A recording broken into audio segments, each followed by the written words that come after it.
करने जा रहे हैं भारतीय इतिहास। किसी भी पेपर को क्यों ना ले लीजिए, उसमें भारत के इतिहास का एक बहुत महत्वपूर्ण हिस्सा होता है। और मैं आज से आपको बहुत ही आसान और सरल शब्दों में भारतीय इतिहास को समझाऊंगा। और जो भी आपको कंफ्यूजन रहेगी आप एक बार कमेंट बॉक्स में जरूर लिखें। देखो, याद करने का क्या रीजन रहता है कि लिखा तो सब जगह मिल जाता है, लेकिन याद आपको बहुत ही कम होता है। और हम आज से ऐसा याद करेंगे कि 1 या 2 महीने तक याद रहे। तो आप वीडियो के अंत तक जरूर बने रहे। ये हमारे दोनों व्हाट्सएप नंबर है, तो आपको अगर कोई भी प्रॉब्लम हो तो आप हमारे व्हाट्सएप नंबर पे एक बार जरूर एसएमएस करें और हम आपकी प्रॉब्लम खुद स्वयं सॉल्व करेंगे। सबसे पहले देखते हैं इतिहास का अर्थ, मतलब इतिहास को कैसे बांटा गया है। तो पढ़ने की दृष्टि से इतिहास को हम 3 भागों में बांटते हैं और 3 भागों के अर्थ अलग अलग होते हैं। जैसे पहला हो जाएगा प्राग ऐतिहासिक काल हो जाएगा। दूसरा कौन सा हो जाएगा? आद्य इतिहास काल, आद्य इतिहास। और तीसरा हो जाता है स्वयं इतिहास। तो इन तीनों के अर्थ पूछे जाते हैं पेपर में कि इन तीनों के अर्थ अलग अलग क्या होते हैं। ऐसे प्राग ऐतिहासिक काल का अर्थ क्या होता है, आद्य ऐतिहासिक काल का अर्थ क्या होता है और इतिहास का अर्थ क्या होता है। प्राग इतिहास का अर्थ क्या होता है? देखो, इसका अर्थ सीधा और सिंपल रहता है। ऐसा काल जिनके साक्ष्य हमें प्राप्त हैं। साक्ष्य तो प्राप्त हैं, लेकिन जो लिखित साक्ष्य है ना, लिखित साक्ष्य वो प्राप्त नहीं है। लिखित साक्ष्य प्राप्त नहीं है। तो सबसे इंपॉर्टेंट पॉइंट तो यही हो जाता है कि प्राग इतिहास का अर्थ क्या होता है। तो ऐसा काल जिनकी हमारे पास साक्ष्य तो प्राप्त है लेकिन इसके लिखित साक्ष्य प्राप्त नहीं है। आद्य इतिहास काल, तो आद्य इतिहास काल का अर्थ ये होता है कि जिनके हमारे पास साक्ष्य भी हैं, साक्ष्य प्राप्त हैं और लिखित साक्ष्य भी प्राप्त हैं। लिखित साक्ष्य भी क्या है? तो प्राप्त है, लेकिन जो लिखित साक्ष्य है ना उनको पढ़ा नहीं गया। जो लिखित साक्ष्य है ना उनको पढ़ा नहीं गया है। और आपको ऐसा एक समय पढ़ते हैं, वो होता है सिंधु घाटी सभ्यता। क्वेश्चन आता है वेरी इंपॉर्टेंट कि सिंधु घाटी सभ्यता किस काल से संबंध रखती है? तो आद्य इतिहास काल से संबंधित रखती है। इसका अब आता है तीसरे को हम क्या बोलते हैं? इतिहास। इसका अर्थ क्या होता है? जिनके हमारे पास साक्ष्य भी प्राप्त हैं, साक्ष्य भी उपलब्ध हैं, ठीक है, और लिखित साक्ष्य भी उपलब्ध हैं। लिखित साक्ष्य भी उपलब्ध है और जो लिखित साक्ष्य ना उनको पढ़ा भी गया है। तो ये तीनों चीजें सबसे पहले इंपॉर्टेंट हो जाती है इतिहास की दृष्टि से कि इतिहास को हम किन किन पार्टों में बांटते हैं। तो प्राग ऐतिहासिक काल, आद्य ऐतिहासिक काल और इतिहास। इसके बाद हम आएंगे प्राग ऐतिहासिक काल को सबसे पढ़ेंगे। आद्य इतिहास में हम सिंधु घाटी सभ्यता को कल से स्टार्ट करेंगे और इतिहास में और हम जो स्टार्ट करेंगे वो होगी जो वंश, ठीक है ना, उसको वंश रहते पूरे इतिहास में रखे जाते हैं। तो प्राग ऐतिहासिक काल, आज से हम क्या स्टार्ट कर रहे हैं? आपका प्राग ऐतिहासिक काल। सबसे पहले क्या देखेंगे? प्राग ऐतिहासिक काल कि प्राग ऐतिहासिक काल को कैसे कैसे बांटा गया है और इसके साक्ष्य कहां कहां से प्राप्त हुए हैं। हम पढ़ेंगे सबसे पहले क्या, किसके बारे में? प्राग ऐतिहासिक काल के बारे में।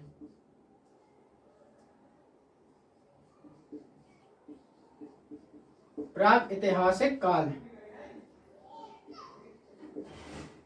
सबसे पहले क्वेश्चन यहीं से पूछा जाता है कि प्राग ऐतिहासिक क्या होता है। तो इसका हमने अर्थ क्या देखा था कि ऐसा काल जिनके साक्ष्य में उपलब्ध है लेकिन लिखित साक्ष्य प्राप्त नहीं है, उसको हम प्राग ऐतिहासिक काल कहते हैं।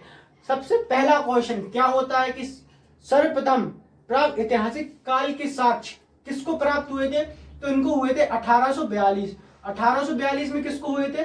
Doctor primrose.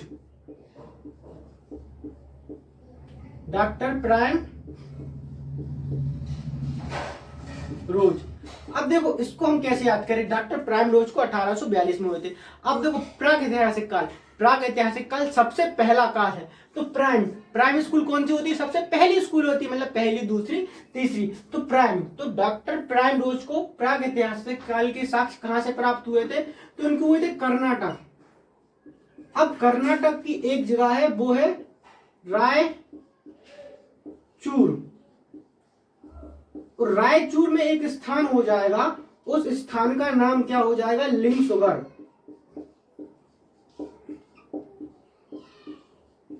लिंगसुगर। अब देखो इसको हम कैसे याद करें कि प्राग ऐतिहासिक काल की साक्ष्य सबसे पहले 1842 में किसको प्राप्त हुए, तो डॉक्टर प्राइम रोज को।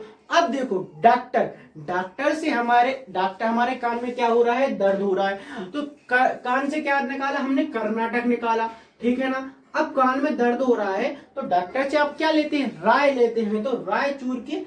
अब तो डॉक्टर ने आपको क्या बताया कि आपको शुगर है, तो क्या हो जाएगा, लिंग शुगर। तो डॉक्टर प्राइम रोज को सर्वप्रथम कौन से प्राग ऐतिहासिक काल के साक्ष्य प्राप्त हुए थे। अब प्राग ऐतिहासिक काल को भी हम 3 भागों में बांटते हैं, उसको सबसे पढ़ना इंपॉर्टेंट हो जाएगा। तो हमने क्या देखा, प्राग ऐतिहासिक काल की सर्वप्रथम साक्ष्य किससे प्राप्त हुए थे, तो डॉक्टर प्राइम रोज को हुए थे। कब हुए थे, तो 1842 में हुए थे।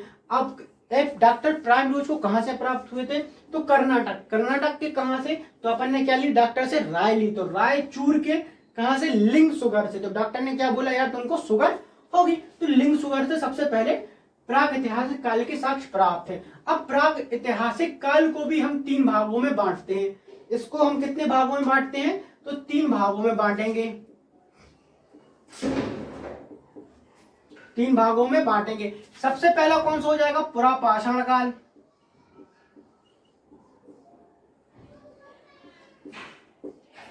पुरापाषाण काल। फिर हो जाएगा मध्यपाषाण काल।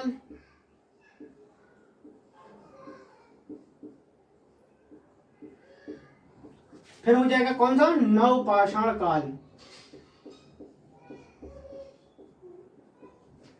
तो इन तीनों चीजों को हम देखेंगे कि पुरापाषाण काल में क्या हुआ इतिहास में, मध्यपाषाण काल में और नवपाषाण काल में।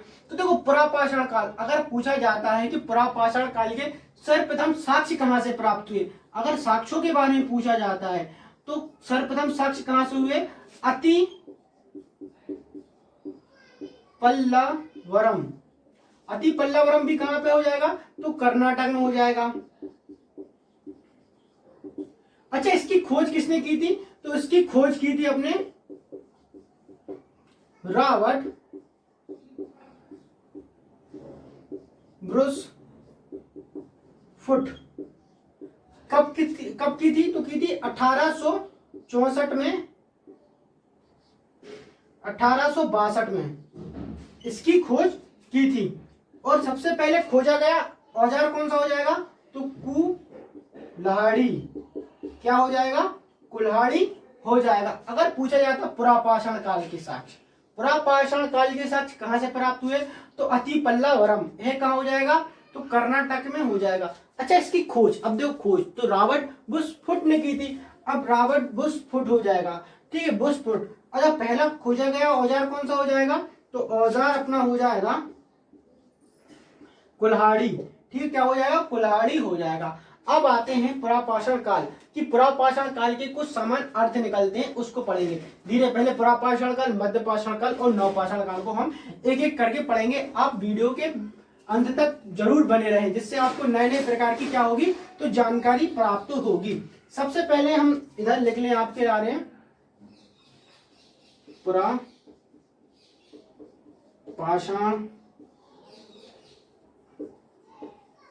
मध्यपाषाण और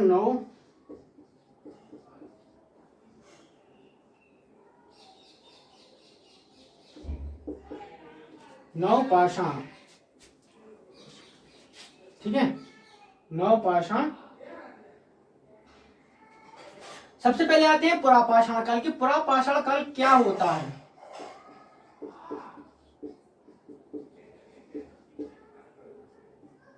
देखो, पुरापाषाण काल में जो आदि मानव है ना, आदि मानव की क्या हो जाएगी, उत्पत्ति हो जाएगी। क्या हो जाएगी, तो आदि मानव की उत्पत्ति।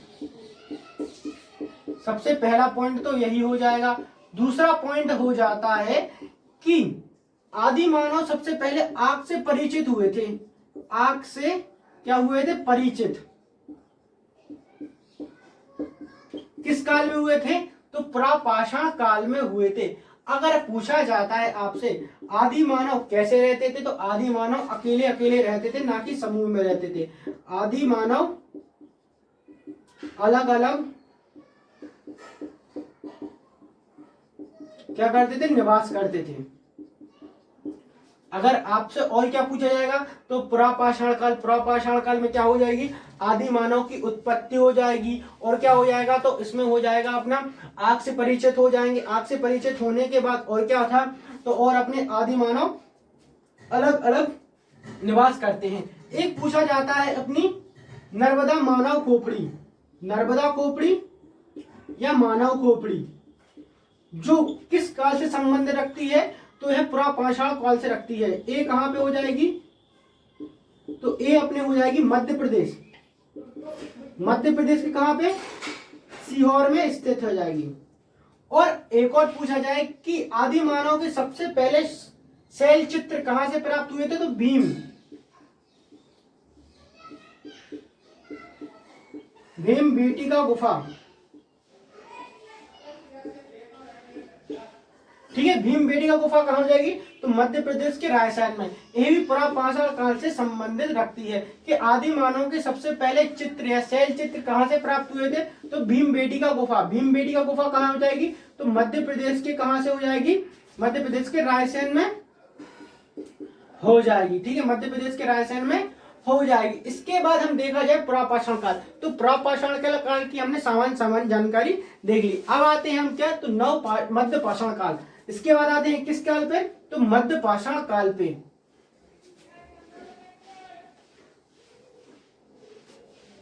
मध्य पाषाण काल,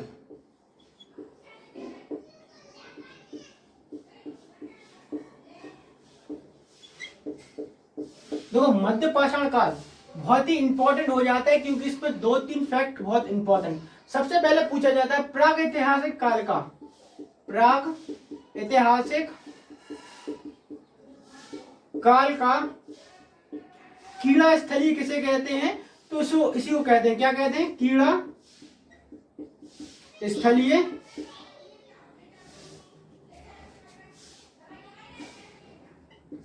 और संक्रमण काल। ठीक है, तो 2 पॉइंट क्या हो जाएगा, प्राग ऐतिहासिक काल की, प्राग ऐतिहासिक काल का कीड़ा स्थल किसे कहा जाता है, तो मध्य पाषाण काल को। और संक्रमण काल, प्राग ऐतिहासिक काल का संक्रमण काल किसे कहा जाता है, तो भी अपने मध्य पाषाण काल को कहा जाता है। तो 2 इंपॉर्टेंट पॉइंट हो जाएंगे।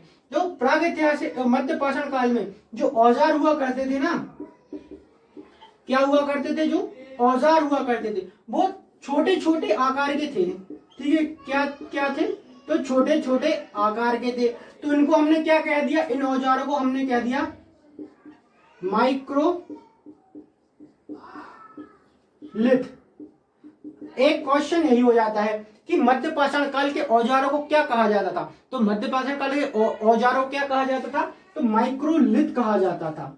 एक क्वेश्चन पूछा जाता है कि सबसे पहले मानव या फिर आदि मानव ने कौन सा पशु पाला था, तो सबसे पहले पशुपालन करना, सर्वप्रथम पशुपालन, सर्वप्रथम पशुपालन कब प्रारंभ हुआ था, तो मध्य पाषाण काल में ही सर्वप्रथम पशुपालन हुआ था, प्रारंभ हुआ था। और कौन सा पशुपालन किया था, तो कुत्ता किया था। क्या पाला था, कुत्ता पाला था। अगर पूछा जाता है कि सर्वप्रथम मानो मध्य प्रदेश से कहां से पशुपालन के साक्ष्य मिलते हैं, तो आदमगढ़ की गुफा। कहां से मिलेंगे, आदमगढ़ की गुफा। यह मैं आपको नोट नहीं करा रहा हूं कि आदमगढ़ की गुफा से सर्वप्रथम पशुपालन के साक्ष्य मिले थे। तो मध्य पाषाण काल में भी हमारा हो गया। मध्य पाषाण काल में जो माइक्रोलिथ है, इसको आप बहुत ही इंपॉर्टेंट याद रखना कि जो छोटे छोटे औजार हुआ करते थे ना, उनको क्या कहते थे, तो हम माइक्रोलिथ कहते थे। सर्वप्रथम पशुपालन प्रारंभ किस काल में शुरू हुआ, तो मध्य पाषाण काल में। आग से कब परिचित हुए, तो कब हुए, पुरापाषाण काल में आग से परिचित हो गए थे। और क्या करने लगे थे, लोग क्या करने लगे थे, बस्तियों में निवास, मतलब ग्रुप में निवास कर रहे थे। बस्तियों में निवास किया, लेकिन स्थायी बस्तियों में निवास नहीं किया, केवल उनने क्या किया था, ग्रुप में निवास करना प्रारंभ कर दिया था। इसके बाद आते हैं अपन किस पे, तो नवपाषाण काल। नवपाषाण काल में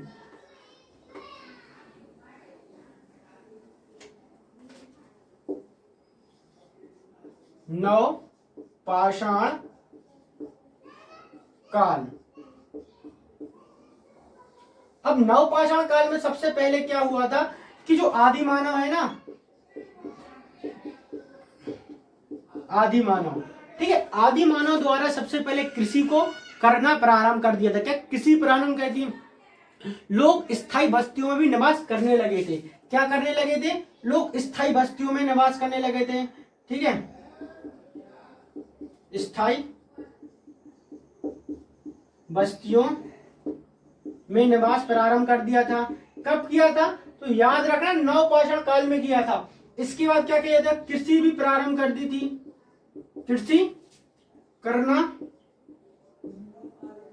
प्रारंभ हो गया था। लोगों ने पहिए का आविष्कार, आदि मानव ने क्या किया था, पहिए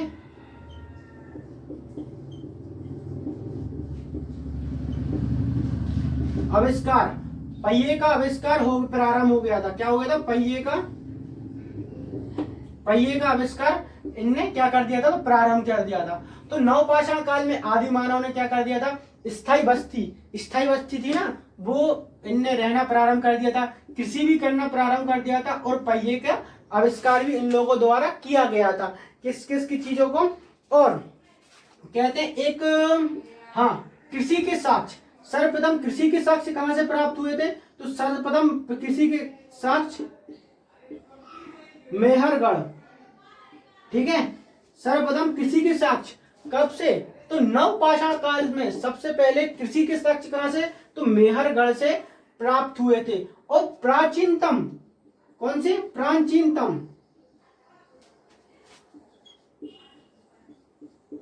प्राचीनतम चावल के साक्ष्य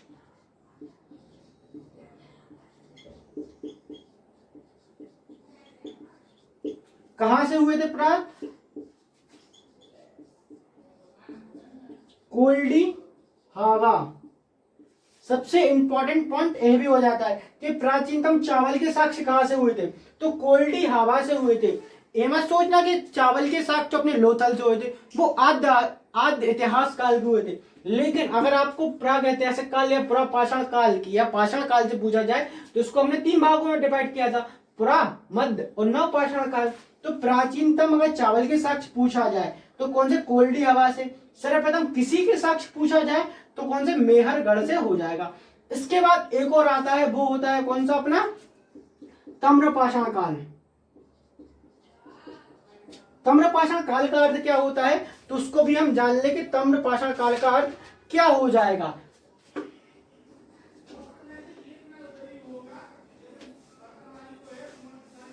मतलब नवपाषाण काल के बाद कौन सा, ताम्रपाषाण काल शुरू हो गया था। अब देखो ताम्रपाषाण काल, देखो ताम्र का अर्थ क्या होता है, तो तावा,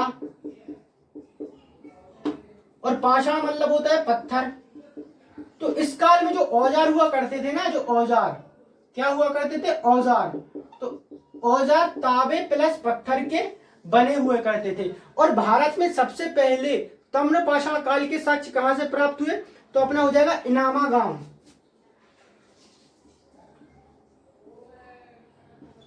इनामा गांव से सबसे पहले ताम्रपाषाण काल के साक्ष्य प्राप्त हुए थे। तो ताम्रपाषाण काल में इतना ही हो जाएगा। अगर मध्य प्रदेश से पूछा जाता है कि मध्य प्रदेश में ताम्रपाषाण काल किस शहर को कहा जाता है, तो इसको कहा जाता है अपना महेश्वर। महेश्वर कहां पे हो जाएगा, तो महेश्वर खरगोन में स्थित हो जाएगा। ठीक है, यह कहां पे है, तो यह मध्य प्रदेश की दृष्टि से इंपॉर्टेंट हो जाता है। तो आज आज की चीज में हमने क्या क्या पढ़ा, तो आज देखो, आज सबसे पहले मैंने आपको पढ़ाया इतिहास, कि इतिहास को कैसे पढ़ा जाता है। तो इतिहास की दृष्टि से हमने इतिहास को 3 भागों में बांटा था। क्या, एक तो प्राग ऐतिहासिक काल, आद्य ऐतिहासिक काल, और क्या, तो एक हो जाएगा इतिहास। तो आप प्राग ऐतिहासिक काल को कैसे पढ़ा था, तो उसको हम आपको रिवीजन करा देते हैं, ठीक है।